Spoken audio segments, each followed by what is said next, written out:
Hello, everyone. This is Chris Safarova, CEO of firmsconsulting.com and strategytraining.com. Welcome to another great session. We are here with Mindy Weinstein. Mindy is the author of The Power of Scarcity, and she has been named as one of the top women in digital marketing globally.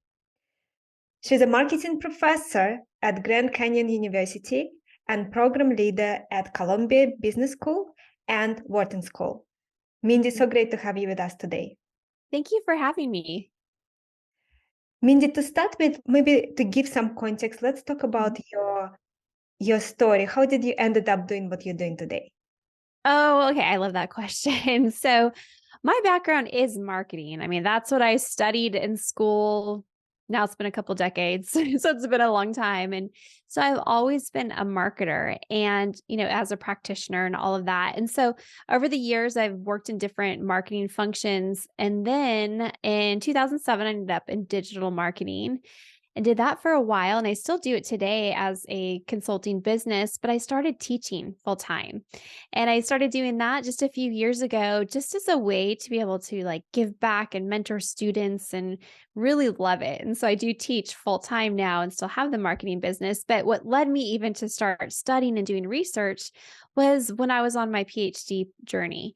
I was working on my PhD, and if anyone knows anything about those type of programs, you have to complete a dissertation.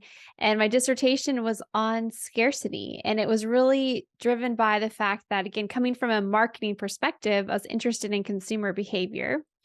And with that, I thought, okay, how can I really combine my experience in the business world with what I'm studying, which is general psychology with an emphasis in technology, and really bring that into something that I can use? And that's how I ended up in the whole road of studying scarcity and really why I guess I'm here with you today and why I have the book. So that's the short version. Mindy, and do you remember a defining moment in your life when you realized this is what you want to dedicate your life to? Yes, actually, so you're going through my bio. I do a lot of things. I mean, I teach, I'm a marketer, and then I'm also, wrote this book, but I knew pretty early on that I did want to pursue the academic professor route. And that defining moment for me was actually when I was in school. And I remember when I was in the undergraduate program, I was the student who sat on the front row, front and center, raised my hand all the time. And so I really got to know my instructors. And during that time, I thought to myself, I want to do this one day. I want to give back and be able to mentor young professionals. And that was a defining moment at that part in my life that I knew that I wanted to pursue this piece of my career. And so, I mean, there's been a lot, but I would say that's the first one that pops into my mind. Mindy, and digital marketing is something Mhm. that is constantly changing. Yes. There are just so many things that are working today, they're no longer working tomorrow. How do you stay on top of everything that is going on?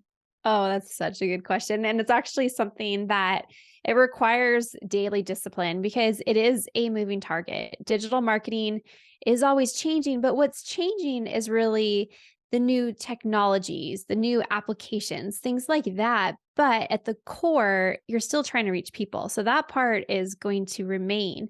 But to stay up to date, when I say it's a daily discipline, I mean, I'm constantly reading. I have the app on my phone that brings in all these different industry publications where I'm looking at the feeds, reading the headlines and seeing what's new and what's changed and what are other brands doing. And that really helps me stay up to date and realize well, what can I apply in my own, marketing business too? And when you started studying scarcity, what surprised you? What did you not Yeah. expect to uncover? Well, a lot. There actually was a lot. When I first started studying scarcity, I think I was like a lot of people where when you think about scarcity marketing, I think our minds go to those emails that we get that'll say, only one left or only one seat available or running out soon, today only. But scarcity is a lot more than that. Those are just a couple examples. And so, what really surprised me about scarcity is that there's actually four different types when we're looking at marketing. There's time related, and those are truly flash sales, coupons, all those things. There's supply related, so that's when there is some type of restriction on getting a product or a service. There's demand related, and that's popularity. bestsellers, those kind of things. And then there's also limited edition. And what I realized and what opened my eyes to this topic and realized it is very complex is that each of those types of scarcity really messages or approaches work in different ways. They don't work for every product or service, and they don't work for every customer. And the more that I started digging into it, I just was surprised at how powerful scarcity is on us. And there's been brain scans, and we could talk about all those kind of things where it just shows the actual activity of our brain when we're exposed to scarcity. And it just blew me away. And I realized, this is really a topic that's a lot more complex than I think most of us realize, especially in business. Mindy, and you mentioned one of the types of scarcity is demand scarcity. Can you elaborate on this? Because I think this one is the hardest to understand where the scarcity is coming from. Let's say a Right. bestseller book. Is it because only few books can become a Mhm. bestsellers? Good question. So and if you don't mind, I'll just do a really brief definition of each of them and then get into more detail on the demand one. But time related, that's any type of time restriction. So it could be a limited time product or offering. It could be just a limited time promotion, that kind of thing. And then supply related is really any type of either distribution shortage or an intentional restriction of supply. And we see that a lot, especially with more like luxury goods and things like that. There's only so many produced. Limited edition is actually part of supply related scarcity. I just pull it out as a separate category because it is standalone, is powerful. And that's just a modification of the original product, or even the packaging can be a limited edition. But demand related. So that is based on popularity. And I mentioned bestseller because that falls into that category. So what happens when it comes to demand related scarcity? The way that our brains work is if we see something that is scarce, we assign it more value. And that does happen a lot, even with demand. When we see something that is selling out and it's because it's so popular, and you think of, Black Friday. Black Friday is an example of like all the types of scarcity. But when we think about things that are selling out or popular, people are drawn to it. In our minds, we think, well, that must be good because so many people wouldn't be wrong. They wouldn't be drawn to that product or service. Or restaurants. You think of that. You think about when you're traveling and you're not sure which restaurant to go to, but one's crowded and actually, look, let's do it this way. A lot of them are crowded, but one's not. It's going to make you think, oh, well, maybe that one's not as good. And that has to do with demand. And so it really, in our minds, it's demand, high demand equals value. Makes sense. It's interesting. You can think a lot about scarcity and just such a deep topic. Mhm. See why you dedicated so much time to it. In your research, have you spent some time looking at how scarcity was used in marketing in the past, let's say 50 years ago, and so on, and how is it used now, and what is expected in the future? Yeah. So, there's a lot of examples even from the past. I could even go back farther than 50 years, like thinking about Coca-Cola. So, we'll talk about a big brand. Like I said, time related scarcity is even a type of, falls into that category. So, thinking about Coca-Cola in the late 19th century, the founder of the company would send out handwritten notes which were really in essence coupons that if you came into a pharmacy that offered Coca-Cola syrup, you could get your drink. So we think about it even back then, that it was used. And this was, like I said, late 19th century.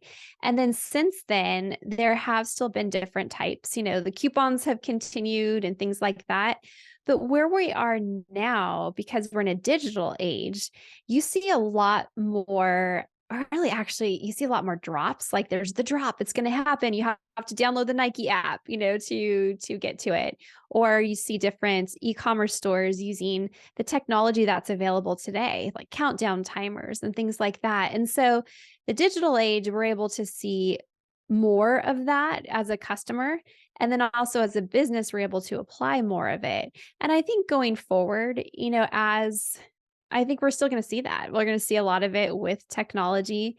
And I think too, like realizing that even though we're in an age where things are at our fingertips, like we want something, we feel like we should just be able to go online and get it. I think a lot in business sense are starting to realize that, not always making everything accessible can actually even make customers want something more too. So I think that's something we might see a bit more of in the future. And it is important, I would say, for content providers, for experts who dedicate their life to learn a specific topic and develop new insights related to that field. It is important for our motivation to have clients who value and come in with this understanding that it is a privilege, not a right, to have access to that information. So I can see how scarcity can be used for good, but also, as you and I know very well, many people use it for evil. So let's talk about what people need to keep in mind to make sure that they use scarcity ethically. Yes.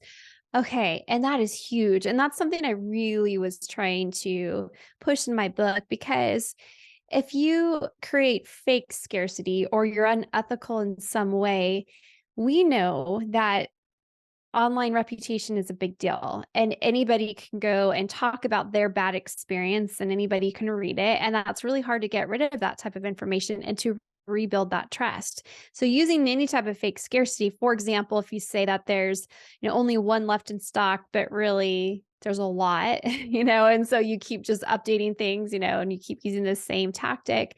Well, people start to talk, and the short-term gain you might have had from getting sales, it's not going to be worth it in the long run because you're going to hurt your reputation.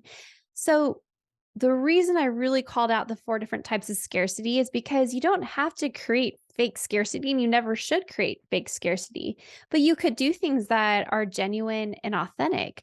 You can have a product that you only offer for a limited time, or a service that maybe you bundle services and now it's a limited edition bundle of services. It's still very ethical and it's effective too. And so you can still ignite that feeling of scarcity, but you're doing it in a way that aligns with your product or your service, and it's something that's still helpful for the customer. And then even just one last example of that too is, I know one business that I was talking to, and they hold a lot of events, and they even were talking about that they send out emails, and we get these emails too that says like, how many seats are left? And when I was talking to the founder of the company, he said that they discovered that when they don't do that, send those emails out, they actually have some of their members get upset because they said, well, we didn't know it was selling out. We didn't know we needed to reserve our seats. So I think about that a lot. Like some of this, when we're thinking about scarcity and we are informing our customers, we're doing just that. We're informing our customers, we're helping them. And I just think that was a great example. It is a very, very great example. And of course, as you mentioned, we are all getting these emails, and to some degree suffers from fear of missing out. Let's talk about how can someone protect themselves so that they purchase only products and services that actually serve them, that actually they need, versus buying something just because of some scarcity that was used in an email or in a video speech and so on. Right. And so that is part of really an effect of scarcity. It's FOMO, so fear of missing out, which really that's the buzzword that we all use, but it's based on a deeper psychological theory. It's loss aversion. We fear loss more than we get excited about gain. So that feeling is stronger when it comes to loss. And that's also why scarcity is so powerful, because it does represent a potential loss. Something's hard to get, and there's a chance we might not get it. So we might lose out. But it doesn't mean that you're just going to always fall for that now, because that's how we're wired. I mean, there are things you can do. And I'll admittedly tell you that these are things that I have to remind myself about, because I still sometimes get drawn into things. And here I've studied it, I've written about it, I'm a marketer, and I still sometimes get caught up in, oh, well, I want to make sure I get that too. So there's a few things. Number one, I think, is just recognizing that we are wired to avoid loss. And I think that's the first thing. And you might have heard that before, but for me, when I truly understood that, then I started to recognize, okay, the reason I want this is because I don't want to miss out on something. And I'm talking about purchases, right? And so that's the first thing to me, is just recognizing that that's how we're made up. So first part. But then the second thing is to not take that quick action, because that's what happens when we are faced with scarcity. A lot of times we just take a quick action because we want to make sure we get whatever that is. So taking the time to think about it, whatever it might be, If that means having to wait 24 hours before reserving your seat at that event or before going and purchasing that item, you'll be surprised because a lot of times within 24 hours, that feeling's going to dissipate. And we've actually seen that in research. It's called anticipated regret. And that's part of FOMO. But anticipated regret, what we've seen through studies is that it's short lived. So we feel that strong, we don't want to miss out, but we're probably not going to be thinking about it later on. It starts to go away. And then just again, taking that time and then asking yourself, why am I really making this purchase, and try to rationalize it. And that helps you overcome a lot of that FOMO. This anticipated regret understanding is very powerful. Just understanding that Mhm. it probably will pass very quickly. Or if it doesn't pass, maybe it is something you really want, truly want in your life, Right. will benefit you and serve you. Such a powerful advice. Mindy, you teach in some of the top universities in the world, and you teach some of the brightest students in the world.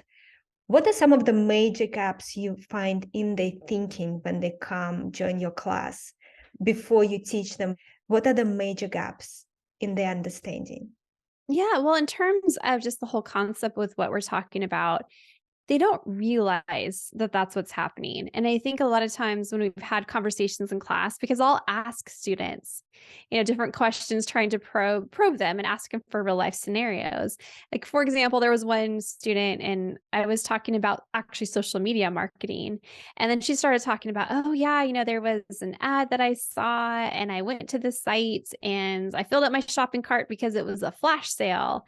But then she actually said, she goes, but right before I hit the buy button, because I think she'd already filled up her cart to a couple $100, which is a lot for college students, or really for a lot of people. Well, it's a lot of money just to throw away. And she said she stopped and started doing some online research about their reputation. But what was interesting though is, and she didn't make the purchase because they didn't have a good reputation. But what she didn't realize is really what was causing her to make that decision. And it was, she knew it was a flash sale, but thought, oh, well, it's just because I want to get a good deal, not recognizing that no, it was your fear of missing out. And it was that you made a quick decision, because we know from brain scans that when faced with scarcity, we're going to skip those decision making processes, like some of those steps, and go straight there. And so a lot of the students just don't make that connection, and they feel like, oh, well, all my, not all, but a lot of my decisions that I'm making are all based on, rational thinking, which trying to explain, well, some of it is not, going through that. So there's definitely a big gap there. And what do you find happens with students as they go through your training? What are some of the key insights do you think gain that changes how they view marketing? Yes, and I teach marketing classes, so they're definitely learning about marketing, but it is pretty funny because there's a commonality that I see. And that's by the end of the semester, so many of them come up and tell me, "Oh, I saw this ad or I saw this message and I know what's happening. I know which theory is involved here and I know what they're trying to say." And it's always really fun to hear that, because now they know, I feel like they're more informed consumers. And then also at the same time, it helps them understand too, even like the ethical aspects, because we talk about that so much, that you can use scarcity marketing in a very ethical way, which we've already talked about. But what does that look like? And what's, where are those lines not to cross? And so they definitely, by the end of the semester, they get it. And it's always really fun to see that. It is so incredible. Mindy, and then in terms of what you're still trying to understand in your research, in your work, are there still areas where you're still trying to figure it out? So yes, and that's actually a really good question, because one of the areas is really the impact of age.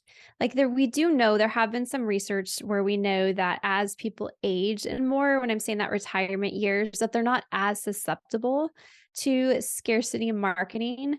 But that whole area really needs to be expanded more, because there are so many different forms of scarcity. Is that we know overall, like things that are high demand, popularity, probably not going to draw them in because they have their certain things that they like. And so that's an area that really just needs a bit more, and is something that, I'm looking at too with research and pursuing. And what are some of the hypotheses you are working with, if you already developed any?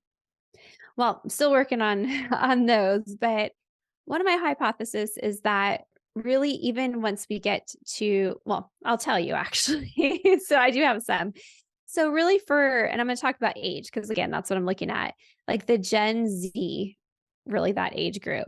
And also the millennial age group. They're now aging a bit more. And so there's certain things that they don't succumb to as much as that younger generation. So for me, one of the things that I want to dive into even more is that younger generation. When we're looking at Gen Z, my hypothesis is that they are more attracted to supply related scarcity, that is something that they fall for more because, and this is not, again, I got to dive into the research. So I'm just giving opinions at this point. I don't want anyone to take this for like research at this point, published research. But really my guess is that particular group, because they are so ingrained in social media and sharing so many aspects of their life, they're very prone to self-expression or wanting to pursue self-expression, which is really an area that aligns with supply-related scarcity because you want to be unique, you want to be different, you want to show the latest thing you have, but you don't want to be like everyone else. And so that's one particular area. I did do some research in terms of demand-related scarcity already in that area, and it was one that they're not as susceptible as I had originally hypothesized, but I do feel like continuing on with the supply related scarcity, we're going to see that. And then from what you know so far, would you say that the older someone is, the less susceptible they are to scarcity? To demand related scarcity. Yes, we know that. And just overall, again, the older we get, we have preferences to certain brands and certain things that makes us not want to switch because something's just, running out of stock. And so we do know that with that age group. But like I said, one of the things just to dive into more and to really detail which part of scarcity is the one that they're more susceptible to versus not susceptible to. But it's the demand related that really dissipates over time. Mindy, and let's say we have someone listening to us Mhm. now, and what they offer to their clients is of huge value. They really care about their service and product, so they are real deal, Mhm. Yes. and they would love to learn more about how to use marketing Mhm. to break through all this noise, because there's just so much noise in the marketplace right now, and a lot of people selling products and services that actually deliver no value. Mhm. Also because it's so easy even to, so for example, you mentioned that you can look up someone online and you can see Mhm. negative reviews, but a lot of those things are not even real reviews, Mhm. even bad ones, because I see it all the time, because I know a lot of Mhm. business owners. A lot of the times those are trolls or competitors with Mhm. those bad reviews, and then it's very hard to remove them, or someone with a personal vendetta for no reason. And so I was wondering, what advice would you give to someone who cares deeply about their clients, and they want to understand how to use marketing, Mhm. specifically how to use scarcity in an ethical way, Mhm. through the noise, and so that they can serve the clients and give them the value that they can provide? Yeah, yeah. So when I think about that too, and I'll answer it more from a service provider perspective versus, products, because a lot of what I've been talking about right now have been products. But in terms of, let's say it's a service, you're a consultant, you provide something, like you said, of value, and it's really your time that you're giving them and your expertise. How do you show scarcity in that? And I will tell you that the principle does still apply. Because the thing is, in a service oriented business, and especially if you are the one providing it as the consultant, your time is naturally limited. So time is scarce. Everybody, we only have 24 hours in the day, which means that you can only serve so many clients at a time in a beneficial way.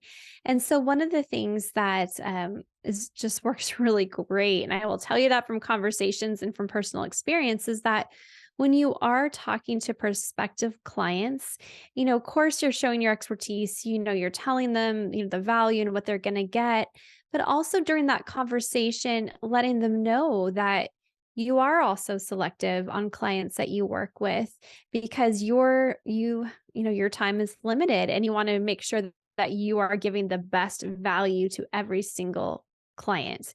And that statement alone is actually invokes scarcity because you're doing two things. You're showing that you are valuable, which is actually part of scarcity. So remember, scarcity and value go hand in hand, and that you are exclusive, really, meaning you're going to only work with so many people, which also ignites some of that scarcity feeling.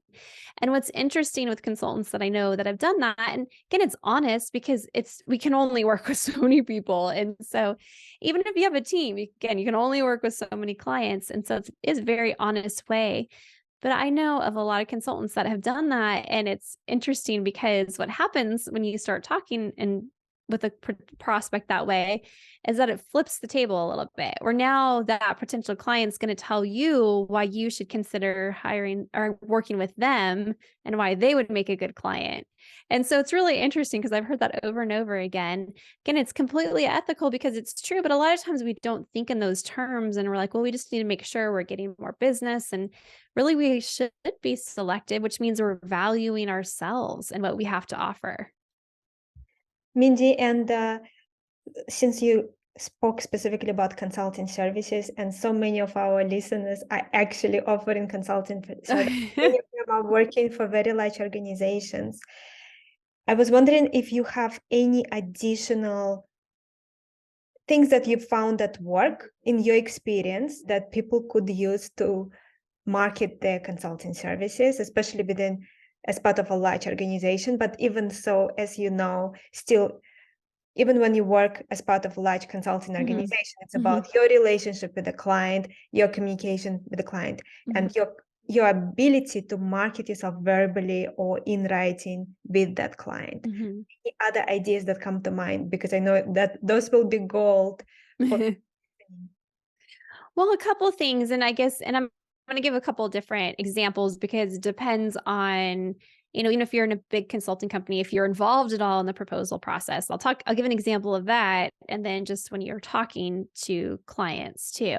So let's talk first about the proposal side. So if you are, even if it's a bigger company, you are involved in putting together that proposal for the potential client, there you can actually include some of the demand related scarcity ideas.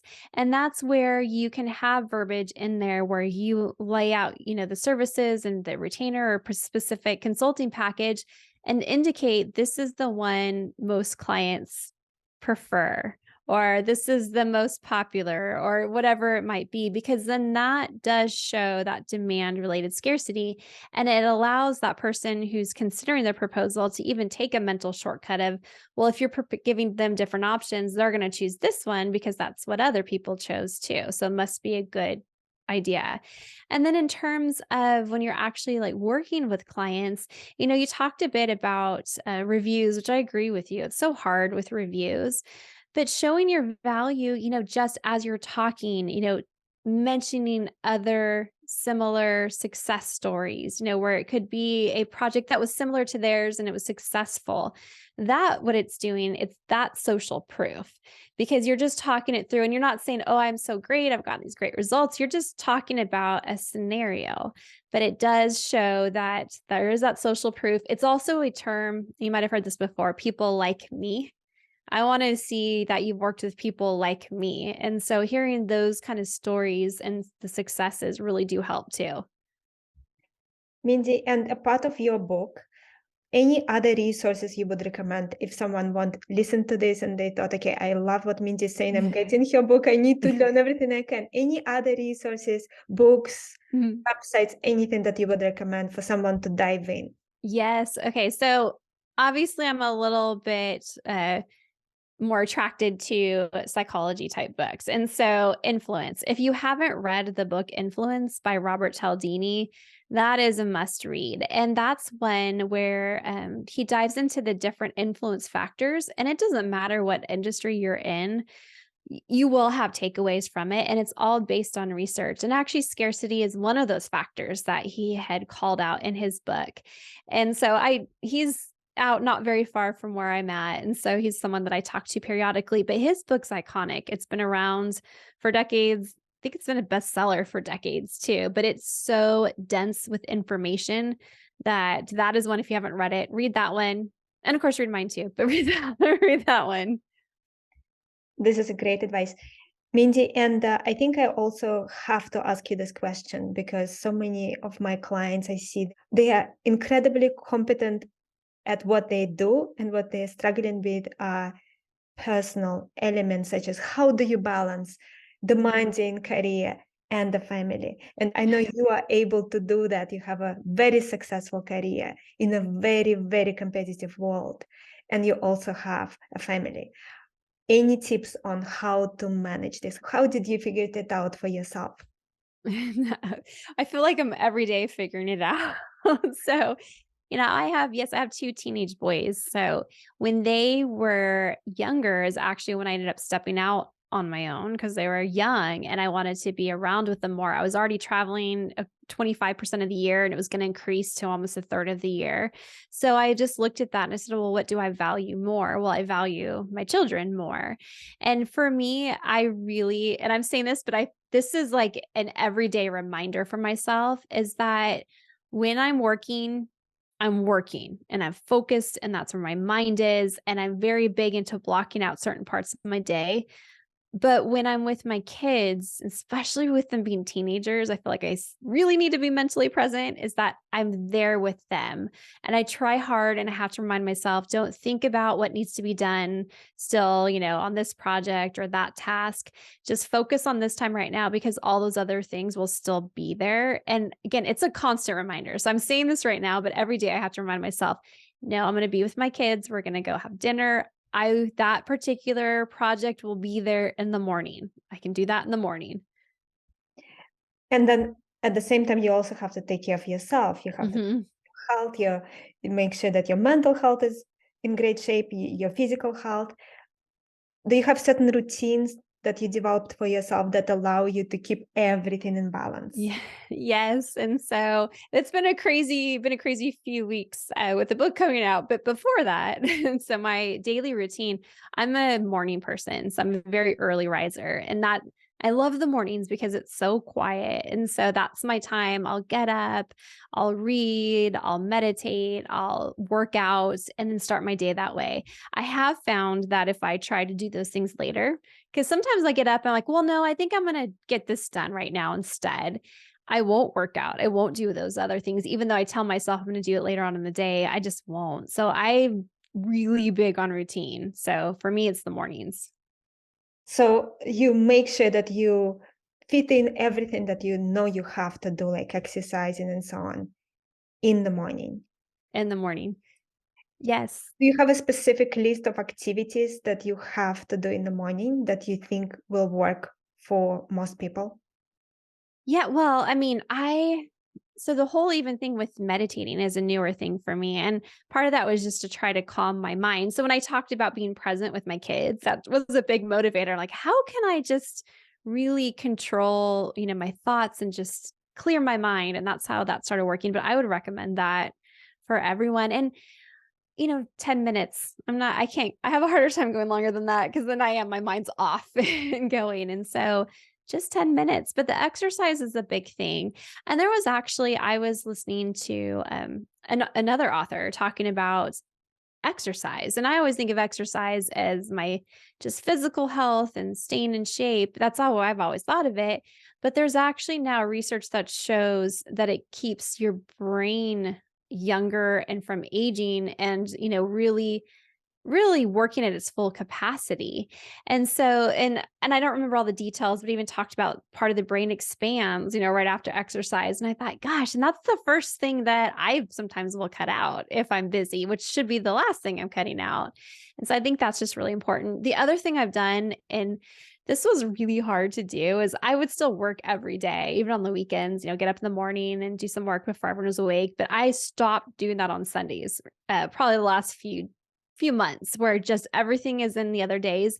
And I remember when I first made that decision, I thought that meant my other 6 days were going to be packed, but somehow it wasn't. And I feel like that day just to completely reset has done wonders. Like it has done wonders for probably even just my patience with my kids and just, the excitement to start Monday, anew and get things going.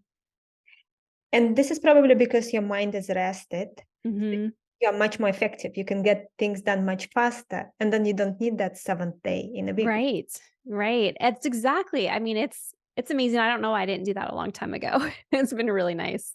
Yes, those things, sometimes you come across things in life and you think, "Oh, if I only knew this when I was Exactly. 16, my life would be different." I hear that a lot from my clients. They often write to us and they say, "If I only found you when I was in high school, I would be a president by now." That I love those messages. Yes.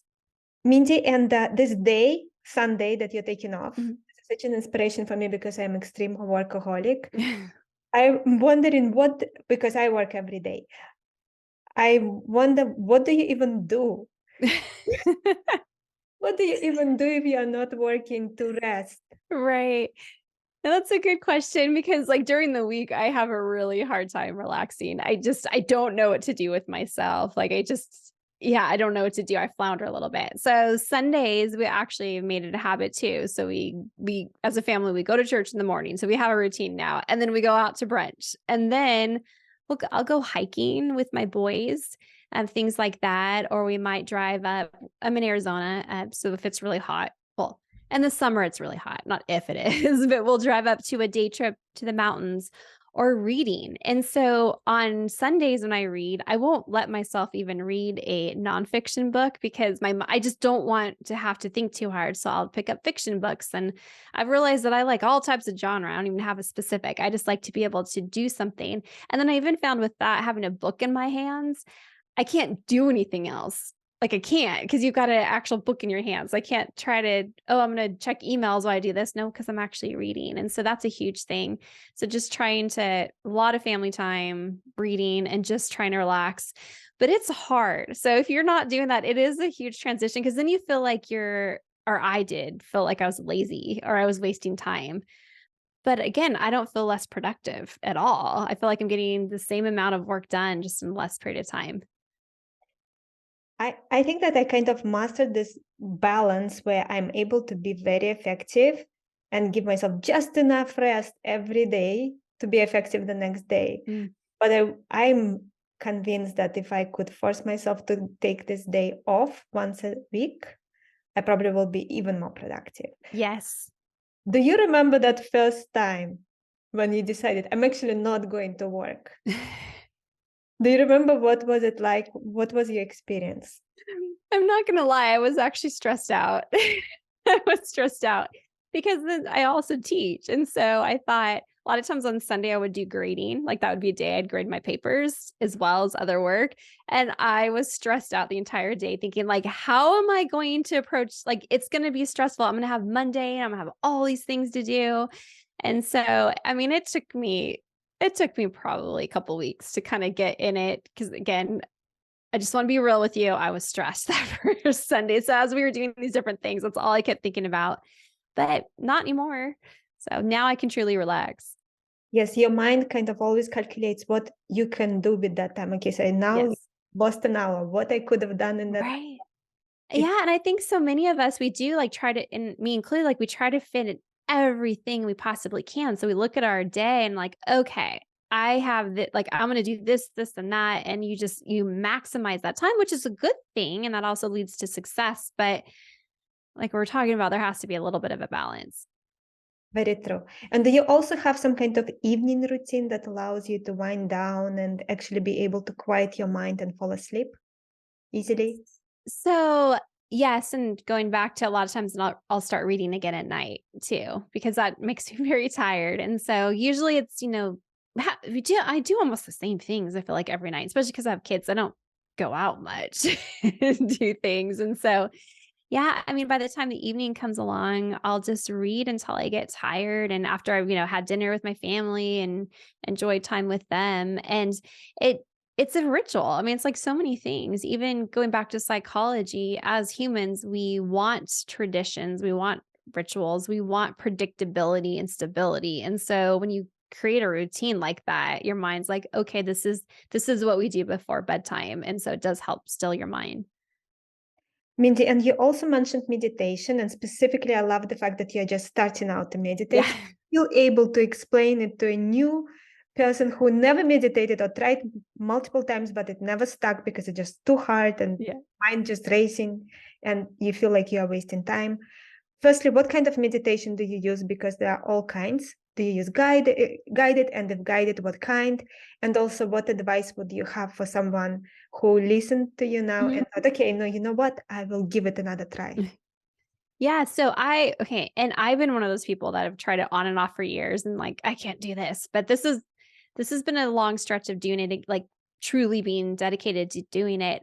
What I actually have been using is UCLA has an app, and I think it's UCLA Mindfulness. It's a free app, and they have guided meditations, but then they also, once you feel comfortable, they just have timers where you can set, I want to meditate for 5 minutes or 10 minutes. And it is just quiet, but it has, a bell so you know when to start and finish.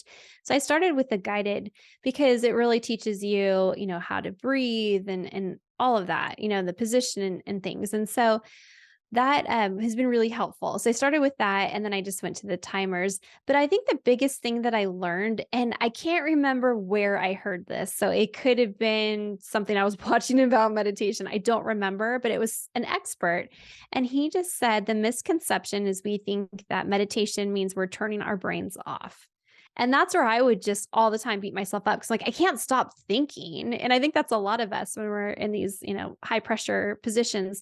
It is, you can't stop thinking. And so, what I learned and what hearing those words helped a lot. So, it's not a matter of you're going to not think during that time period. It's just when thoughts come in, you recognize the thoughts and just kind of push them away. And that's hard. It's practice. It's like working out, it's practice. It's just like, okay, I'm going to think about that later and just keep pushing those thoughts away and just sit there and just be still. And so when I realized that it didn't have to be perfect, because I always like try to make everything just perfect. Like, oh, I'm going to start meditating. And that means I'm going to be great at it. No, it just means you're going to practice it. So to me, it's like any exercise, you practice it, but you're going to have thoughts in your mind, recognize it, and just kind of move on from there. And it really does help. It is very powerful. Such a powerful practice. And I actually learned it very long time ago. Before actually meditating, I learned to just quiet my mind to the point of no thoughts. And I'm that's great to do that. It's such a powerful thing to do. Mindy, the last question, my favorite question. In the last let's say last 10 years, any period of time, but probably last few years, what were 2-3 aha moments, realizations that were instrumental for changing how you looked at the world?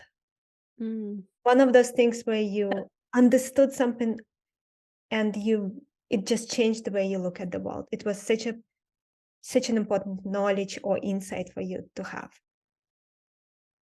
Yeah, that's a great question. Okay, so I probably could come up with a lot, but the first two things that popped into my mind, you know, one of them, the first thing that popped into my mind was finally when I realized that we all struggle with certain insecurities. And what I mean by that is we feel like, there's always going to be someone who knows more than you, or you're inferior in some way. And I always thought that was just me. And then now there's even also a buzzword for that, imposter syndrome. And I remember that aha moment of talking to someone, so a business friend of mine, and he was saying, well, sometimes I feel that way too. And I thought I was the only one. And then the more we talked, and then the more, I started hearing other people's stories, I thought, that's how a lot of us feel. Again, we're humans, we're not going to be perfect. We're going to feel that.